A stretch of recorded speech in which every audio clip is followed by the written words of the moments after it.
Greetings, ladies and gentlemen of the interweb. We are back for another movie review. Tonight we're talking about Aquaman. Water hombre. He likes water. It's his thing. It's his element.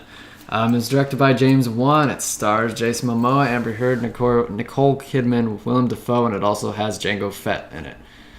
Not literally, just the actor. If that wasn't clear. So the plot centers around Aquaman and his struggle to gain the throne of Atlantis, which is currently held by his evil, misguided half-brother. And there's some nice family drama there. There's action. There's CGI. There's a lot of CGI. Maybe too much CGI. Oh, yeah. Maybe they should have toned it down, CGI. But it's there. So let's get into first impressions. Well, I didn't have a ton of expectations. I did kind of wonder how they're going to do a movie that's primarily underwater. So I thought they didn't really meet my expectations. I thought we were kind of sitting around the lower level of, all right. Yeah, contrary to popular belief, this film was not filmed underwater. Lots of CGI, as I already said. But I think through all its faults, it's still somewhat enjoyable. I had a good time. I think that it tried to take the right stance. It wasn't too dark and it wasn't too lighthearted. Kind of middle ground between DC and Marvel. It had the problems of both, I would say. Yeah. But overall, I think it was a decent to decently alright movie.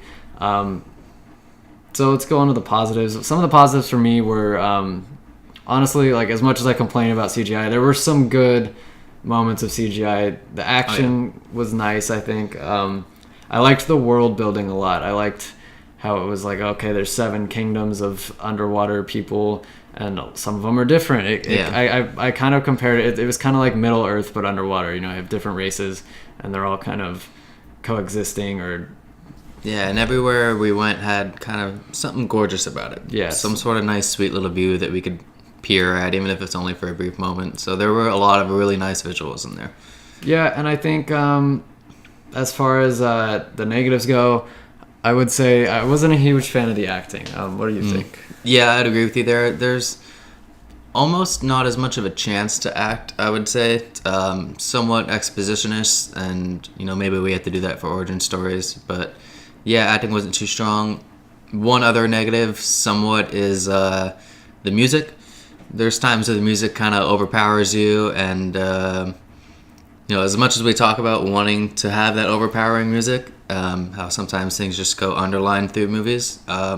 This movie went the other way, and they overdid it in some places. I don't know if I would say overpowering, more so it was too loud, and it kind of it covered some of the dialogue, and I missed some of the dialogue just because the music was so loud. I mean, at the end, Jason Momoa has some narration, and I honestly can't remember the last thing he said because the music was just kind of going over that. Yeah. Also, there's dialogue underwater, and it's kind of echoey and difficult to construe and understand.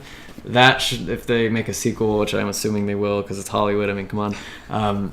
I'm assuming that they should probably work on that because it was. I mean, I felt like at least throw us subtitles because I missed some dialogue.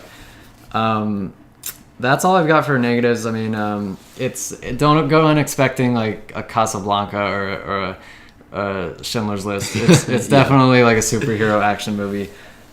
There's not much character development. Aquaman's not really developed at all. Very limited development there. So let's go on to the next topic, which is Zack Snyder should probably not touch another DC movie. He didn't direct this movie, obviously. I don't know if he was involved much, still producing role, I believe. But to me, it seems like the 2 movies that he hasn't had a hand on have been the better movies in the DC universe. You got this one. I see where you're going with that. And you've got Wonder Woman. I mean, like Zack Snyder, he did Man of Steel, which was okay. I enjoyed it a little bit. And then he did Batman vs. Superman, which is awful, and Justice League, which is awful. And I just think that they should take the keys away from him and give it to somebody else. That being said, I do still see the artistic influence of Zack Snyder in this film, Slow-mo. And it's things that I just want to do away with in general, because there's times in the movie where slow-mo is used well, and also very much not well and in misleading ways. And it's somewhat there's a lot of times where it's like, why is this in slow-mo? It's very stylized. I think they need to do away with some of the style.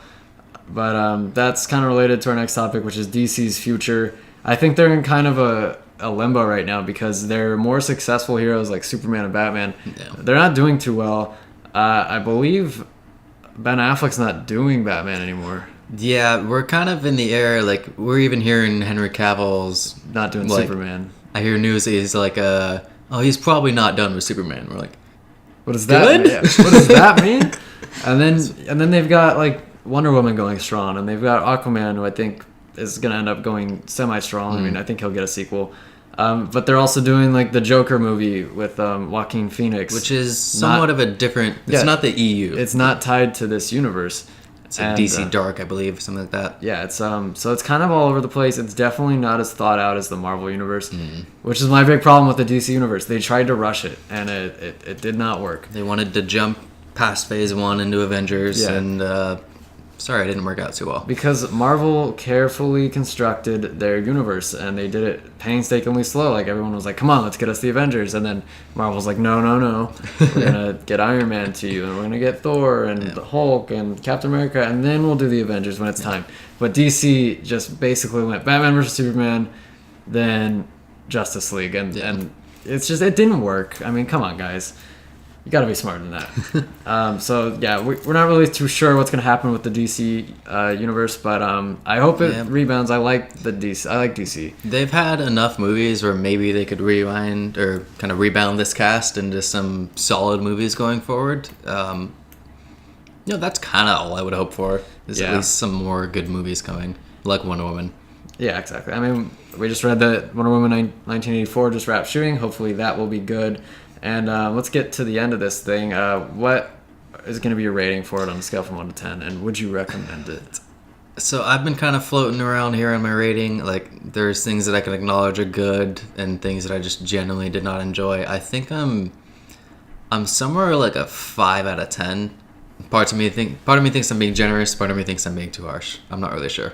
I understand. I'm gonna give it a 6. I think it's worth taking a look at.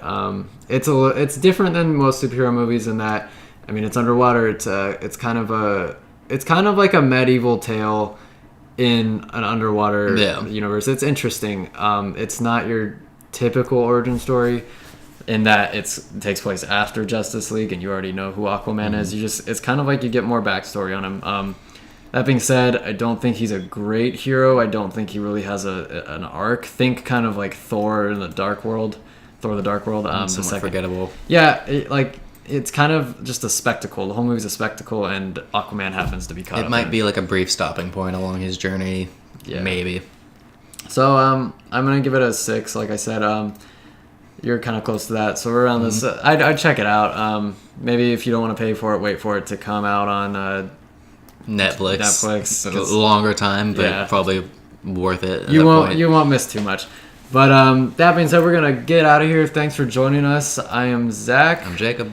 And we will see you on the next one, folks. Peace.